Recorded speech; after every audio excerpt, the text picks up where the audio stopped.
Nang mga sandaling iyon ay panay ang iling ni Almira habang nanunood ng balita. Kasalukuyang ini-interview si Senador tungkol sa nalalapit na kasal ng anak nito.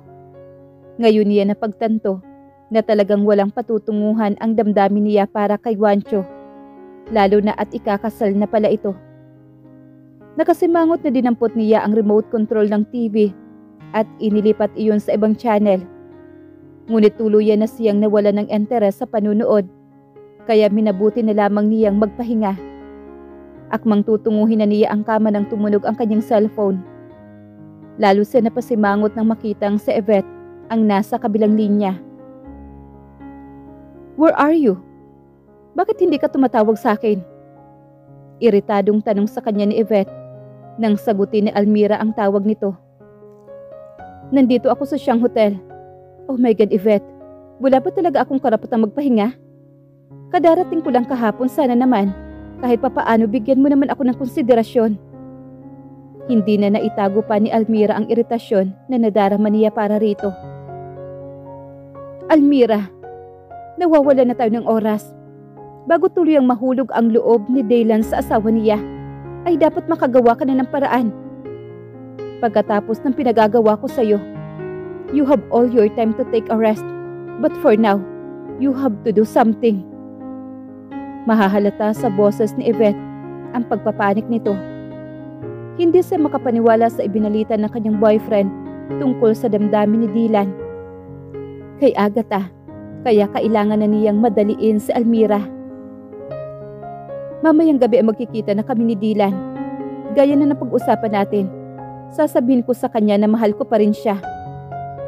Habang nagsasalita ay pinag-aaralan ni Almira ang sarili.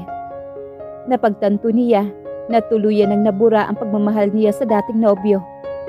"That's great! Sigurado akong matutuwa ang kapatid ko kapag naipaghiganti na natin siya." Biglang nagbago naman ang tono ng pananalita ni Yvette.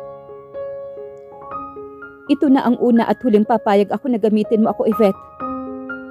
Muling pahayag ni Almira bago nito tinapos ang pagkikipag-usap. Pabagsak na nahiga siya sa kama. Pakiramdam niya ay sasabog ang kanyang dibdib sa paghihimagsik. Kung may magagawa lamang siyang paraan ay hindi siya hahantong sa ganitong sitwasyon. Muli siyang napabalikwas ng bangon nang maalala ang kanyang mga magulang. Hindi pa pala niya natatawagan ang mga ito. "Almira, kahapon pa kami nag-aalala ng papa mo.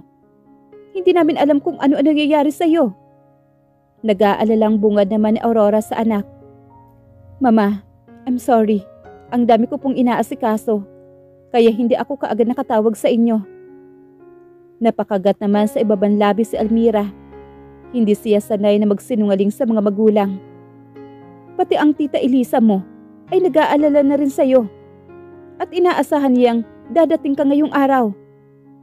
Baka next week pa po ako makapunta ng Palawan. May mga tatapusin pa po akong trabaho rito. Tawagan mo ang tita mo para makipag-coordinate ka sa schedule. Para naman hindi na mag-alala yung tao." "Yes, ma. Tatawagan ko siya mamaya. Kumusta kayo ng papa dyan?" Pag-iiba naman ang usapan ni Almira. "Huwag mo kaming alalahanin, anak. Ikaw ang mag-iingat dyan. Hanggat wala ka sa poder ng tita Elisa mo, mag-aalala kami sa'yo." Muntik ko na makalimutan. Si Juancho nga pala pumunta sa store ng papa mo kahapon at galit dahil daw sa pag-uwi mo dyan. Pagkukwento naman ni Aurora. Napakunot naman ang noo ni Almira. Bakit siya magagalit? Alam naman niyang uuwi ako, hindi ba? Kaya nga nagpupumilit ako sa kanya na humingi ng vacation leave. Alam mo anak, naguguluhan din talaga ako dyan sa ikinikilos ni Juancho. Huwag na lang po ninyong pansinin ang lalaking yon. Dahil mamayang gabi, magkikita kami ni Agatha at personal kong iaabot sa kanya ang resignation letter ko. Nang mapanood niya kanina ang interview ng ama ng mapapangasawa ni Juancho, ay tuluyan ng nabuo ang kanyang desisyon. Naputulin ang ugnayan sa mga Almeda. Iya nga rin ang sinasabi ko sa papa mo. Kaya lang ang magaling mong ama ay ibinigay pa kay Juancho ang address ng tita Elisa mo dyan sa Palawan. Pagsusumbong naman ni Aurora sa anak. Ano? Napataas naman ang boses ni Almira sa narinig. Ano ang pumasok sa isip ni Papa at nagpauto siya sa lalaking yon? Talagang hindi siya makapaniwala sa ginawa ng ama. Magmula kahapon ay iyan na ang pinagtatalunan namin. Ang sabi ng Papa mo ay nangako raw si Juancho sa kanya na hindi kanya sasaktan. Nagpakawala ng buntong hininga naman si Almira bago muling nagsalita. Mama, wala kayong alam sa nangyayari rito sa Pilipinas. Kanina lang ay inilabas ang balita, ang interview ni Senador tungkol sa nalalapit na kasal ng kanyang anak at kay Juancho. Hindi na itago sa tinig niya ang kalungkutan. Sigurado ka ba na totoo yung balitang yun na napanood mo? Baka naman ginagamit lang ng senador na yon ang mga Almeda para sa political career niya. Kilala ko ang senador na yan. Hindi ko lang alam kung bakit hanggang ngayon ay nasa politika pa rin yan. Wala namang nagagawa sa bansa. Tandaan mo, Almira, hindi lahat ng napapanood at nababasa mo dyan sa Pilipinas ay totoo. Kaya laging mag-iingat ka dyan. Muling paalala naman ni Aurora sa anak. Mama, huwag kayong mag-alala sa akin at kung kakausapin kayo ulit ni Juancho. At huwag na lang ninyong papansinin. Anak, kung sakaling ligawan ka ni Juancho, sana bigyan mo siya ng pagkakataon. Huling bili naman ni Aurora bago ibinaba ang telepono. Halos ilang oras na ang nakakalipas matapos makausap ni Almira ang kanyang mama. Ngunit hanggang ngayon ay hindi pa rin siya makapaniwala sa huling binitawang salita nito. Samantalang ito ang laging nagpapaalala sa kanya na mag-iingat siya kay Juancho. Ngunit ngayon ay tila nagbago ang ihip ng hangin. Sunod-sunod na bumuntong hininga na lamang siya bago matamlay na bumangon. Kailangan na niya mag-ayos dahil ilang minuto na lamang ay magkikita na sila ni Agatha. Mabilis niyang inayos ang sarili at nagmamadaling bumaba sa coffee shop ng hotel upang doon na hintayin ang boss. Ayaw naman niyang mauna pa ito sa kanya. Habang nasa elevator ay hindi makapaniwala si Almira. Ang kabang nararamdaman at habang papalapit siya sa coffee shop ay lalong bumibilis ang tibok ng puso niya. Naisip na lamang niya na ang paghaharap nila mamaya ni Dylan ang dahilan kung bakit ganito ang pakiramdam niya. Ibis na tumuloy sa coffee shop, ay minabuti na muna niyang bumaba sa labi ng hotel upang pahupain ang tensyon na nadarama. Hindi pa siya nagtatagal sa labi nang matanaw na niya sa entrance si Agatha. Nagmamadali niyang sinalubong ang amo. Ma'am, it's nice to see you again. Mahigpit niyang niyakap si Agatha at niyaya ito sa isang coffee shop. Ang inuukupan nilang mesa ay tanaw na tanaw ang bawat taong pumapasok. Bakit biglang napaaga ang bakasyon mo? Simula ni Agatha habang binubuklat ang 2 envelope na inabot kanina ni Almira. May mga importante lang akong aayusin. Tipid na tugon naman ni Almira. Is it about your boyfriend? Ikaw ha? Akala ko si Kuya Juancho ang makakatuluyan mo. Biglang nalungkot naman si Agatha. Umaasa kasi siya na ang assistant ang makakapagpatino sa nakakatandang kapatid. Kung alam mo lang na puro konsumisyon na binibigay sa akin ng kuya mo. Nakasimangot na tugon naman ni Almira. Napangiti naman si Agatha. Maniwala ka sa akin. May gusto sa'yo ang kuya ko. Kaya lang, may boyfriend ka na, kaya mukhang imposible na ang iniisip ko. Basta ang mahalaga ay masaya ka kahit na sino pa ang mahalin mo. Mahal na mahal ko ang boyfriend ko at alam kong ganun din ang nararamdaman niya para sa akin. Kaya handa kong isakripisyo ang lahat, kahit pa ang trabaho ko, para lang makasama siya. Hiyang-hiya sa sarili sa Almira dahil alam niyang puro kasinungalingan ang pinagsasabi niya ngayon. Muling napangiti naman si Agatha ngunit natigilan siya nang matanaw si Dylan sa entrance ng coffee shop. Agad naming sinundan ni Almira ang direksyon na tinitingnan ni Agatha. Mukhang napaaga yata si Dylan. Bulong niya sa amo. Do you know him? Nagtatakang tanong naman ni Agatha. Siya ang boyfriend ko. Siya yung sinasabi ko sa iyo kanina. Ayaw sanang gawin ito ni Almira, ngunit wala na siyang pagpipilian. Nagmamadali siya nagpaalam kay Agatha upang salubungin si Dylan. Dylan, honey, I want you to meet my boss. Miss Agatha Almeda. Ma'am Agatha, this is Dylan. Siya po ang boyfriend ko. Pagpapakilala naman ni Almira sa dalawa. Malambing pa niyang inihilig ang ulo sa balikat ni Dylan. Wala sana siyang balak na gawin ito. Ngunit nahagip ng paningin niya si Yvette na nakaupo sa kubling bahagi ng coffee shop. Gaya na napag-usapan nila sa muling paghaharap nila ni Dylan, ay kailangan niyang ipangalandakan na siya ang girlfriend nito. Ngunit bigla siya naguluhan nang biglang nag-walk out ang boss. Sa 5 taong pagkakakilala niya rito, ay kailanman ay hindi ito nagpakita ng kagaspangan ng pag-uugali. Kaya nagtataka siya sa naging reaksyon nito, at ang lalong ipinagtaka niya ay ang pag-alalang nakarehistro sa mukha ni Dylan nang sundan nito ng kanyang boss. Kilala mo ba siya? Tanong naman ni Almira kay Dylan nang lapitan niya ito na nakatayo sa nakasarang elevator. Almira, let's go back inside. May pag-uusapan tayo. Yaya naman ni Dylan at nagpatiuna na ito naglakad. Pagkaupo ay walang sinayang na sandali si Almira. Agad niyang kinumpronta ito. Kilala mo ba ang boss ko? Ulit niyang tanong dito. Tuwid na tinitigan naman ni Dylan si Almira. She's my wife. Mabilis na tugo naman ito. Oh my God, hindi ko alam. Gulat na wika naman ni Almira sa nalaman. Bigla siya nabahala para kay Agatha. Kung maaari lamang niyang makausap ito upang makapagpaliwanag ay gagawin niya. Ngunit hindi niya pwedeng gawin ito dahil sa kasunduan nila ni Yvette. Lalo siya nataranta nang malingunan si Yvette na nanonood sa kanila. Kailangan niyang ipakita rito na tumutupad siya sa usapan, ngunit may ideyang naglalaro sa isipan niya upang makawala sa kasunduan. Dylan, mahal pa rin kita. Kaya ako bumalik upang ipaglaban ang pagmamahal ko sa iyo. Nagsimula ng umagos ang mga luha ni Almira. Parang gusto niyang palakpakan ang sarili. Hindi siya makapaniwala na kaya niyang umarte ng ganito. I'm sorry, Almira. Hindi ko pwedeng pabayaan ang asawa ko at magiging anak namin. Iniabot naman ni Dylan ang 2 kamay nito na nakapatong sa ibabaw ng mesa at mahigpit na hinawakan. Naiintindihan kita. Basta ipangako mo na aalagaan at mamahalin mo si Agatha. Mahinang tugon naman ni Almira upang hindi marinig iyon ni Yvette. Thank you, Almira. Natutuwa si Dylan dahil nagkaroon na ng closure ang relasyon nila.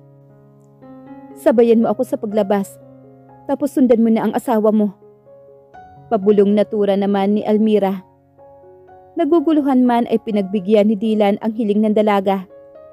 Inihatid pa niya ito hanggang sa tapat ng inuukupang kwarto. Nakahinga na maluwang si Almira nang makapasok sa kwarto nila. Sa naganap kanina ay mapapaniwala niya si Yvette na tumupad siya sa usapan nila. Samantalang si Juancho na mga oras na iyon ay pulang-pula ang buong mukha nito dahil sa matinding galit.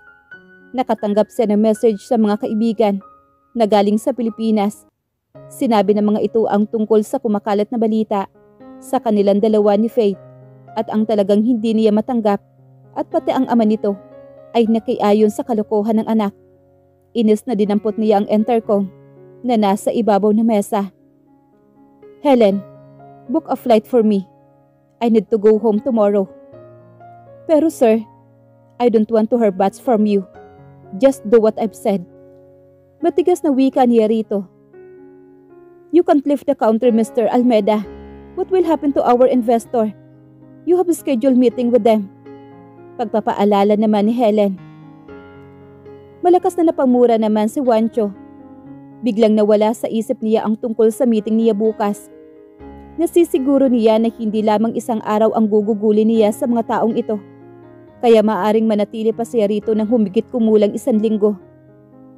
Marahas na napabuntong hininga siya dahil wala pa siya magawa sa kalokohan ni Faith. At ang ipinagtataka niya ay wala pa rin siyang naririnig sa ina. Imposibleng hindi nito napanood o nabasa ang interview ng senador. Sir, kailan ko po kayo ipapabook ng flight? Just book me the day after tomorrow. Naisip niya na hindi pwedeng patagalin ang kalokohang ito. Kailangan niyang liwanagin ang mga kumakalat na isyu tungkol sa kanya. Napagdesisyonan na rin niya na pabalikin muna ang kapatid dito sa Amerika habang inaasikaso niya ang sariling problema. Marahan niyang dinampot ang cellphone upang tumawag sa Pilipinas. Ngunit nakailang ring na ang telepono sa kanilang mansyon. Ngunit wala pa ring sumasagot kaya minabuti na niya ang personal na number na ng kapatid ang tawagan. Ngunit lalo siya nagtataka nang naka-off na ang telepono nito. Kilala niya si Agatha. Hindi ito kailanman nag-go off ng telepono dahil mahalaga dito ang komunikasyon. Parang may nangyayari sa Pilipinas na hindi ko alam. Bulong naman ni Juancho sa sarili bago muling tumawag sa mansyon at laking tuwa niya nang ina ang sumagot. "Mami, where's Agatha?" Bungad niyang tanong sa ina. "Bakit mo hinahanap ang kapatid mo?" Halos magkabulol na balik naman ang tanong ng ina sa kanya. "Kailangan ko siya rito. Pero hindi pa pwedeng bumalik ang kapatid mo dyan." Maagap na tugo naman ang ginang sa mga sasabihin pa sana nito. Sa ngayon ay wala pa silang panahong ipaalam kay Juancho ang tungkol sa kinasasakutang problema ng bunsong anak. Kilala niya si Juancho at nasisiguro niyang lalo lamang silang magkakagulo. "Mom, I need to go home as soon as possible. Naiipit ako sa mga bagong investor at ang magaling na assistant ni Agatha ay iniwan din ako rito." Napahigpit ang pagkakahawak naman ni Ariana sa telepono nang marinig ang huling sinabi ng anak.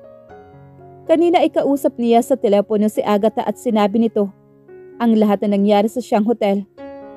Kung alam lamang nito ang kaugnayan ni Almira sa problema ng anak, ay baka ora mismo ay uuwi ito ng Pilipinas.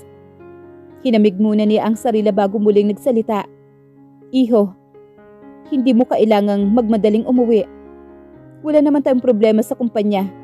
Mas kailangan ka dyan sa kumpanya dyan." Lalong nagtaka naman si Juancho sa paraan ng pakikipag-usap ng ina dahil parang may itinatago ito sa kanya. At ang isa pang ipinagtataka niya ay ang hindi nito pagsita sa kanya tungkol sa kumakalat na balita. "Mami, yung tungkol sa sinabi ng senador sa interview niya." "Juancho, huwag mo munang intindihin ang tungkol doon. Alam ko naman na hindi ang tulad ni Faith ang gusto mong makasama habang buhay. Ang mas mabuti mong gawin ay asikasuhin mong mabuti ang mga negosyo natin dyan." Buling putol naman ni Ariana sa pagpapaliwanag ng anak. Naiiling na lamang si Juancho habang nakikinig sa ina. Hindi siya makapaniwala sa reaksyon nito. Kaya naman mas lalo niyang gustong makauwi agad ng Pilipinas dahil nasisiguro niyang may nangyayaring kakaiba sa likuran niya. Hating gabi na ay dilat na dilat pa rin sa Almira. Palakad-lakad siya sa loob ng inuukupan niyang kwarto.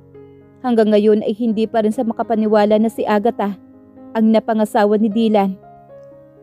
Ngayong nalaman na niya kung sino ang mga taong matatapakan, ay parang hindi na niya kayang isagawa ang mga pinaplano nila ni Yvette. Panay buntong hininga niya. Kanina pa sumasakit ang ulo sa kakaisip kung paano makakalikom ng pera upang maibalik nito ang halagang ibinigay ng kaibigan. Ang mga Almeda lamang ang alam niyang makakatulong sa kanya. Ngunit wala siyang mukhang maihaharap sa amo. Matagal niyang tinitigan ang kanyang cellphone na nakapatong sa ibabaw ng kama. Kung kinakailangan niyang magmakaawa sa kaibigan, ay gagawin niya upang huwag na lamang nilang ituloy ang pananakit kay Juancho. Hindi niya maintindihan ang sarili. Sa dinami-dami ng mga manliligaw sa kanya, ay wala siya nagustuhan. Samantalang si Juancho ay lagi siyang sinisinghalan, ay ito ang kanyang lihim na minamahal. Biglang may idea siyang naisip. Agad niyang dinampot ang cellphone at pikit matang idinayal ang private number ni Juancho. Nang marinig niya ang barito ng boses nito sa kabilang linya, ay muli siya nagpakawala ng buntong hininga. "Sir Juancho, this is Almira." Alanganing bungad naman niya rito. "O Almira, kumusta ang biyahe mo? Natawagan mo na ba si Agatha? Kailangan niya yung mga dokumentong yon. kaya kailangan mong makipagkita sa kanya. Kapag hindi mo siya na-contact, ang mami ang tawagan mo.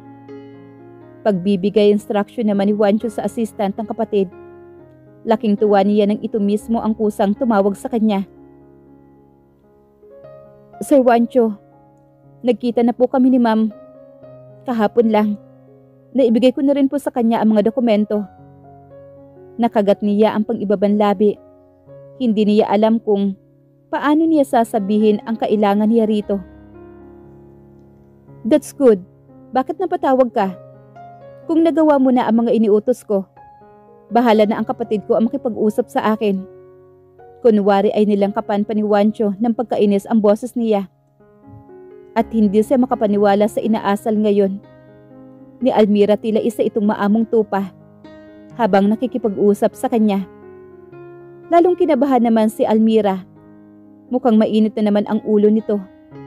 Sir, may problema ako kaya lang. Wala itong kinalaman sa trabaho ko. Kayo lang ang alam kong makakatulong sa akin. Lakas loob na pahayag niya. Look Almira, busy ako ngayon. Kung ang problema mo ay hindi tungkol sa trabaho mo, hindi kita matutulungan. Diretsang tura naman ni Juancho. Naiinis siya rito dahil ang lakas ng loob na kausapin siya tungkol sa personal nitong problema. Kaya naman pala biglang bumait ito sa kanya. Naisip din niya na maaring tungkol ito sa boyfriend niya. Kaya lalong kumulo ang kanyang dugo. Sir, it's about Ma'am Agatha. Kasal po siya sa ex-boyfriend ko. Wala nang pakialam si Almira ng mga sandaling iyon. Kailangan niyang ipagtapat dito ang totoo. Kahit pa sa bandang huli ay kamuhian siya ni Juancho. Basta ang mahalaga ay hindi niya masaktan ang damdamin ng kanyang boss na itinuturing na rin niyang kaibigan. Sir, kakilala mo ba si Ali Villamor? Patuloy na wika naman ni Almira. Gusto niyang samantalahin ang pagkakataon habang nakikinig ito sa kanya. Bakit naman nasama sa usapan natin si Ali? At ano ang sinasabi mong nagpakasal ang kapatid ko? Naguguluhang tanong naman ni Juancho. Nakasilip ng pag-asa si Almira dahil naging interesado itong makinig sa kanya. Kailangan niyo pong makinig sa akin, sir. Ang nakakatandang kapatid ni Ali ay kaibigan ko at gusto niya maghiganti sa iyo dahil sa ginawa mong panluloko sa kapatid niya. Si Ma'am Agatha ang nakita niyang kahinaan mo. Kaya gusto niyang sirain din ang buhay nito sa pamamagitan ko. Mabilis na paliwanag niya. Sa pamamagitan mo? Hindi ko maintindihan. Naguguluhang tanong naman ni Juancho. Katulad ng sinabi ko, ang asawa ni Ma'am Agatha ay ex-boyfriend ko. Gusto ni Yvette na agawin ko si Dylan kay Agatha. Hindi pa siya natatapos sa ibang sasabihin nang marinig niya ang natatarantang boses naman ni Juancho sa kabilang linya. Don't you ever do that! Mariini ang utos kay Almira. Kahit hindi ipinaalam sa kanya ng kapatid ang tungkol sa pag-aasawa nito, ay hindi niya kayang makitang nasasaktan ito. Kung kinakailangan niyang harapin ang pamilya ni Ali upang magpaliwanag ay gagawin niya. But I don't have any choice. Binayaran ako ni Yvette na malaking halaga para sa gamot ng aking ama. Halos marinig ni Almira ang kabog ng kanyang dibdib habang nagsasalita siya. Mariing napamura naman si Juancho. Wala kang utang na loob. Pagkatapos ng lahat ng naitulong sa'yo ng kapatid ko, ikaw pa ang mananakit sa kanya. Galit na galit si Juancho. At kung kaharap lamang siya nito, ay sigurado o nakausap ay baka nasakal na siya nito. Ayokong gawin iyon kay ma'am. Dahil kahit kailan, hindi ko makakalimutan ang lahat ng mga kabutihang ginawa niya sa akin at sa pamilya ko. Naiiyak na pahayag naman ni Almira. Magkano ang ibinayad sa iyo ni Yvette?